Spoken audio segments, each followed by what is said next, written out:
Hello, dear friends. Today we are excited to present to you the most important moments from the press conference, translated into English. During this press conference, many current and significant topics that concern us all were discussed. We hope you enjoy our video. We wish you a pleasant viewing experience. Don't forget to subscribe to our channel to stay updated on all our new content, and we would greatly appreciate your likes. And now, we invite you to watch. Enjoy. Distinguished Mr. President, ladies and gentlemen, a few days ago, within this building, the forum entitled The Summit of the Future took place. Russia showed understanding to the Secretary General's idea to convene that summit since the crisis of our organization is growing worse. And something needs to be done about that. And we were involved honestly in the preparations for the summit, although, quite frankly, we didn't have any particular illusions about it. In the contemporary history of the Union, there have been many ambitious events that concluded with loud declarations that were quickly forgotten about. For example, in 2000, the Millennium Summit declared the task of freeing peoples from the scourge of war. Just 2 years after that, the USA at the head of the coalition of the willing, under the laughable pretext without a mandate from the Union Security Council, invaded Iraq, a country which has still not been able to recover from the destructive consequences of that escapade. In 2005, the Union World Summit declared a commitment to establishing a just peace, in accordance with the principles and purposes of the Union Charter. This sacred obligation certainly didn't stop the USA and their allies from getting the then leader of Georgia, Mikhail Saakashvili, in 2008 to unleash an armed aggression against the people of South Ossetia and Russian peacekeepers. And a further 3 years after that, NATO organized the military intervention in Libya, destroying its statehood and undermining the stability of neighboring countries. In 2015, the Union Summit on Sustainable Development adopted grandiose plans to combat poverty and inequality, but they turned out to be empty promises in light of the reluctance of the countries of the West to refrain from their new colonial practices of mining the wealth of the entire world for their benefit. Just look at the statistics of the promises that were kept in terms of financing the development of the countries of the Global South and the transfer of environmentally friendly technologies. Just like Kofi Annan and Ban Ki-moon in the past, the current Secretary General advanced his own initiative under the slogan of rebooting global cooperation. It's an excellent slogan. Who could be opposed to that?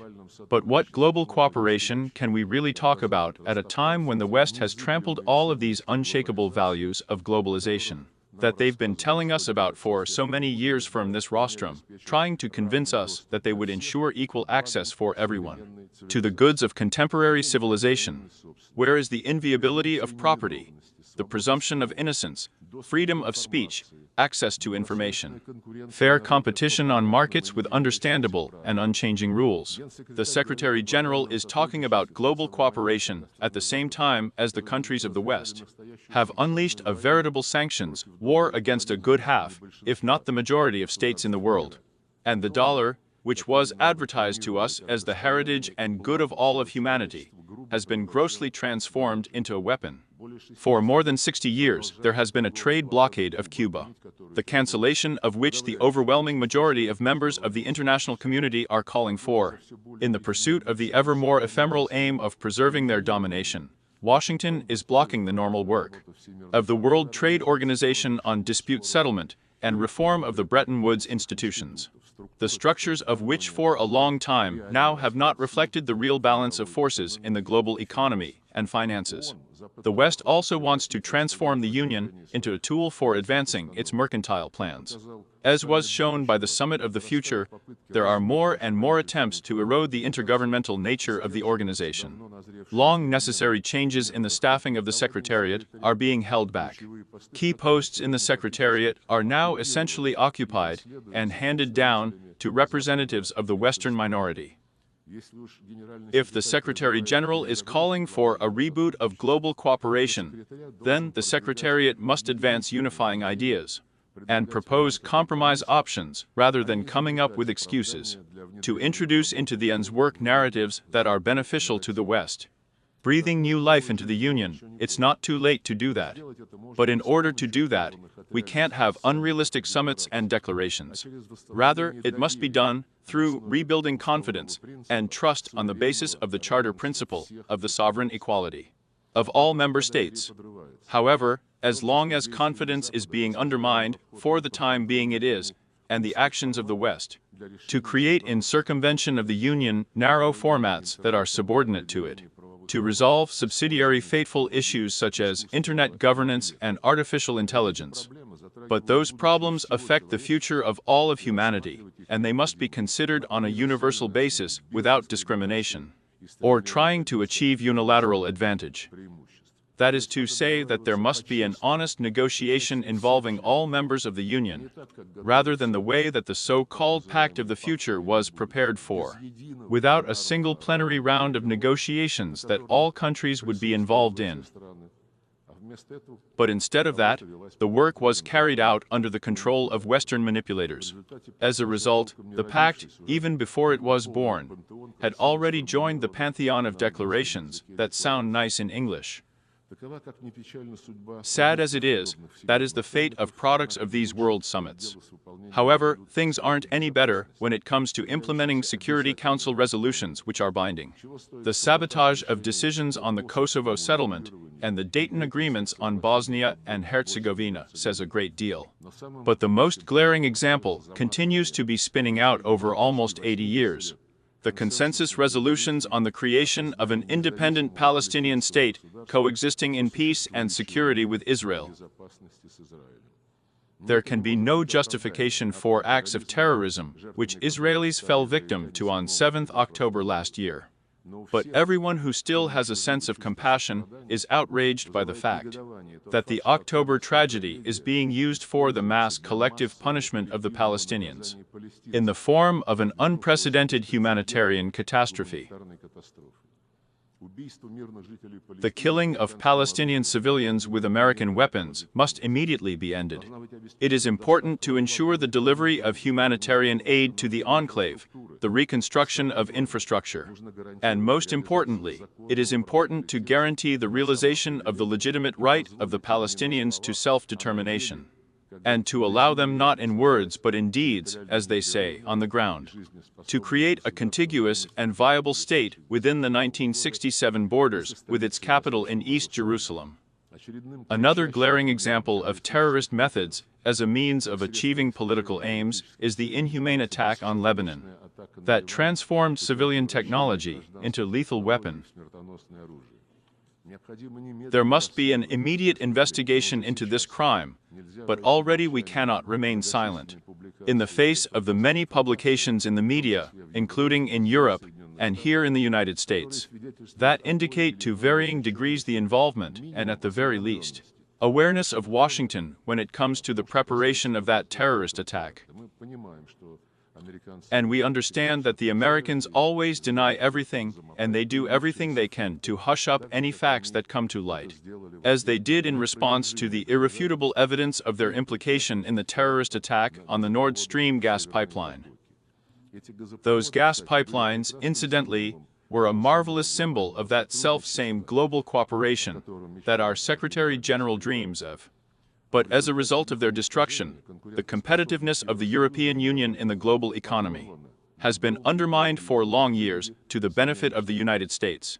It is on the West's conscience as well that the truth about those who organized many other heinous crimes has been put on a back burner, including the bloody provocation in the Kiev sub of Butcher and the series of poisonings of citizens of Russia in Britain and Germany. The Union Secretariat cannot remain separate from efforts to establish the truth in situations that directly impact global security, and in doing so is obliged to strictly observe Article 100 of the Union Charter, to act impartially, and to avoid the temptation to play into the hands of individual states, particularly those that are actively calling not for cooperation, but to divide the world into the flowering garden and the jungle, or to those sitting around the table of democracy and those that are on the menu. We mustn't forget also about the service record of those that demand that their rules be implemented by the rest of the world. The invasion of Afghanistan and the inglorious 20-year presence there of the infamous coalition was accompanied by the formation of Al-Qaeda. A direct result of the aggression against Iraq was the creation of ISIL.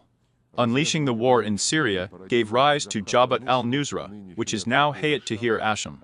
And the destruction of Libya opened the floodgates for the permeation of terrorism into the Sahara-Sol region, and for the flow of millions of illegal migrants to Europe. We call upon all of those that are thinking about the future of their peoples and countries to be very wary of any new escapades by those who invented these rules.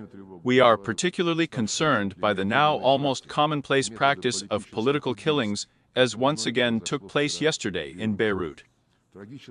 The tragic and unacceptable ten of events in the Arab-Israeli conflict in Yemen, in the Red Sea Basin, in the Gulf of Aden, Sudan, and other hotspots in Africa reflects an indisputable fact. Security can either be equal and indivisible for all, or it won't be for anyone. An understanding of what would seem to be a simple truth in the context of European security is something that Russia for years has been trying to impart to Washington, London, and Brussels, who are obsessed with their complexes of their own exceptionalism and impunity. Although they initially promised not to expand NATO, and in 1999 and in 2010, they signed in official documents of OSCE's summits an obligation to not ensure their security at the expense of others. In fact, the North Atlantic Alliance for 3 decades has been carrying out the geopolitical and military expansion of NATO into Europe. It is trying to take root in the South Caucasus and Central Asia, creating direct threats to the security of our country. And now the same is happening in the Asia-Pacific region, where NATO infrastructure is creeping in and to contain or deter China and Russia. Narrow military political blocs are being created that undermine the inclusive security architecture under the ASEAN umbrella. And the West is not only not remembering about the global cooperation that our Secretary General is such a fan of, but openly in their doctrine documents, they are harshly accusing Russia, China, Belarus, the Democratic People's Republic of Korea, and Iran of creating threats to their domination. In respect of Russia, they have declared the aim of dealing it a strategic defeat, almost just like London and Washington planned in May 1945, with the development even before the end of the Second World War, of an operation entitled Operation Unthinkable to destroy the USSR. Back then, this was kept top secret, but the current Anglo-Saxon strategists are not hiding their ideas. For now they do, it's true, hope to defeat Russia using the illegitimate neo-Nazi Kiev regime. But they're already preparing Europe for it to also throw itself into this suicidal escapade. I'm not going to talk here about the senselessness and the danger of the very idea of trying to fight to victory with a nuclear power, which is what Russia is. Equally senseless, the Western backers of Kiev swearing that there is no alternative to negotiations based on the infamous peace formula. They are defending this doomed ultimatum by shamelessly invoking the Union Charter, demanding the territorial integrity of Ukraine be ensured. And I would like to recall, in particular, I'd like to remind the colleagues and the Secretariat, that the Charter isn't just about territorial integrity. Charter 1 of the Charter declares the obligation to respect the principles of the equality and self-determination of peoples. And that served as the international legal basis for the process of decolonization, which incidentally still needs to be completed. However much the French, the British, and other former colonial countries may resist. In 1970, the General Assembly unanimously decided in its declaration that everyone must observe the territorial integrity of those states, whose governments respect the rights of peoples to self-determination, and on that basis, provide the entire population living on that territory. And I underscore that this was a unanimous decision of the Union General Assembly following long years of difficult discussions. There's no need to prove that Ukrainian neo-Nazis, having seized power in Kiev as a result of the U.S. and allies supported bloody coup d'état in February 2014, didn't and are not still representing the Russian population of Crimea Donbas, and Novorossiya. The Western leaders, doing anything they can to talk about human rights, are in a very telling way staying silent about these rights. When it comes to the racist actions of their clients in Kiev, in the light of this forgetfulness, I'll remind you about another requirement again in Article 1 of the Union Charter. The requirement to respect the rights and fundamental freedoms of any person, regardless of race, sex, language, and religion. The rights of Russians, and those that feel that they are part of Russian culture following the coup d'etat in Kiev, have methodically been exterminated. The Russian language in Ukraine is banned by law in all areas in education, the media, art, culture, and even in day-to-day life. Recently, another law was adopted banning the canonical Ukrainian Orthodox Church. These are gross violations of the rights of Russians, enshrined in the Union Charter, and they bring with them threats to the security of Russia and all of Europe, stemming from the Kiev regime and those that are dragging it into NATO. And all of these are the root causes of the current Ukrainian crisis. It is to address these that is the aim of the special military operation that Russia is carrying out to defend its security and the present and future of the people on their native lands. We value the sincere aim of a number of our partners to advance out of the best interests mediation initiatives. We value their constructive results focus. Unlike the hopeless Zelensky peace formula, we call upon our friends in their further efforts to take into account in full the facts that I have mentioned about the real reasons of this situation, the real causes of this situation. Unless they are addressed, a just uncharter-based peace will not be possible. A realistic settlement plan was outlined by President Putin on 14 June when once again convincingly he demonstrated Russia's goodwill when it comes to achieving negotiated agreements. The prospect for which were thrown out by Kiev and its backers as a result of the creditor in 2014, the disruption of the Minsk agreements in 2015, and the Istanbul agreements of 2022. The unprecedented level of arrogance and aggressiveness of Western politicians against Russia simply not only nullifies the Secretary General's idea of global cooperation, but it is increasingly also blocking the functioning of the entire system of global governance, including the Security Council. That's not something we chose, and we're not responsible for the consequences of this dangerous course. However, if the West doesn't stop, there will be serious costs that will be felt by everyone. It is clear to the global majority that confrontation and hegemony will not resolve any global problem. They will only artificially hold back the objective process of the formation of a multipolar world order. That will be based on the equal rights of large and small nations, that will respect the values of human identity, the equality of men and women, and the rights of peoples to determine their own fate. And instantly, all of these are also quotes from the Union Charter. Just like the principle of non-interference in the internal affairs of sovereign states as well. A confirmation of which, to the shame of the members of our organization, was blocked by the U.S. and their satellites at that very same summit of the future when the pact was adopted. Speaking on 18 September before the participants in the 4th Eurasian Women's Forum in St. Petersburg, President Putin underscored the need for a pooling of efforts in the name of sustainable development and general universal, equal, and indivisible security. Addressing the most complex problems facing all of humanity is something we can only do together, taking into account one another's interests. The West must realize this and refrain from its new colonial ideas. The Global South and the East are more loudly speaking about their rights and their fully fledged participation in decision-making processes on the whole range of the international agenda, which is becoming particularly relevant in a situation in which the West is steadily destroying the model of globalization that they themselves created. The role of interstate associations in Asia, Africa, and Latin America is growing stronger, including the Shanghai Cooperation Organization, the African Union, the Community of Latin American and Caribbean Countries, the League of Arab States, the Eurasian Economic Union, the Association of Southeast Asian Nations, and others. The contacts between those regional integration structures are being established among themselves, and also with the global association, the BRICS, which is creating opportunities for harmonizing approaches. and agreeing on mechanisms for mutually beneficial cooperation and development that are not under the control of any negative external influence or diktats. All of these objective processes need to be taken into account in the work of the G20 as well, where the G7 is no longer able to pick the tune.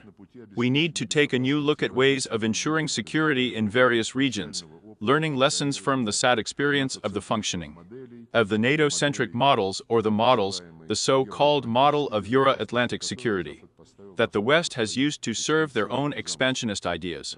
Russia advanced the initiative of forming an inclusive architecture of equal and indivisible security in Eurasia, which, and I wish to underscore this, is open for all states and organizations on our shared continent.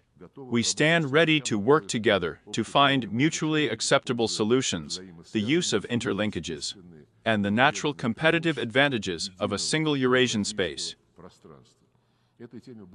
This will be the subject of an international conference in Minsk that begins on 31st October this year. We are not stepping away from dialogue with the West.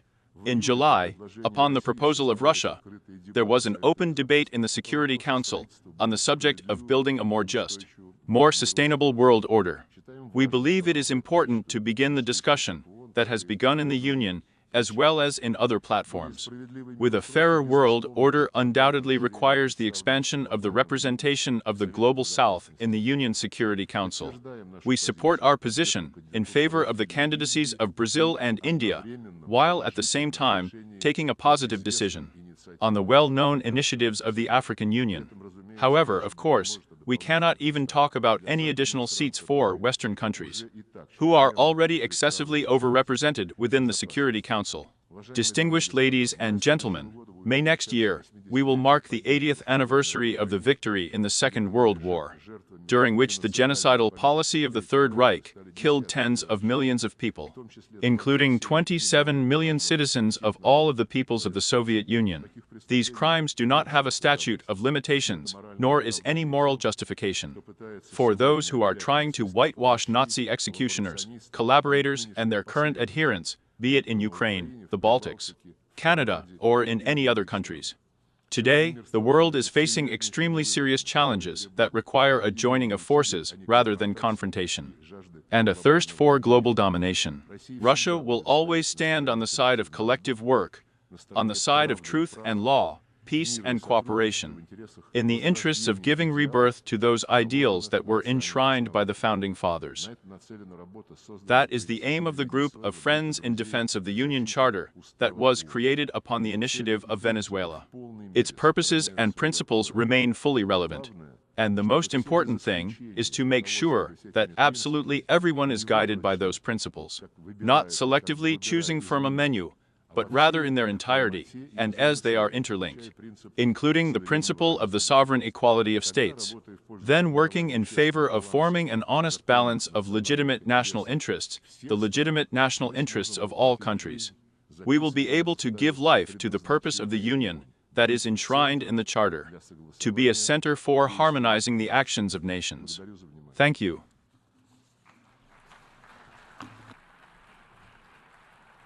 I thank the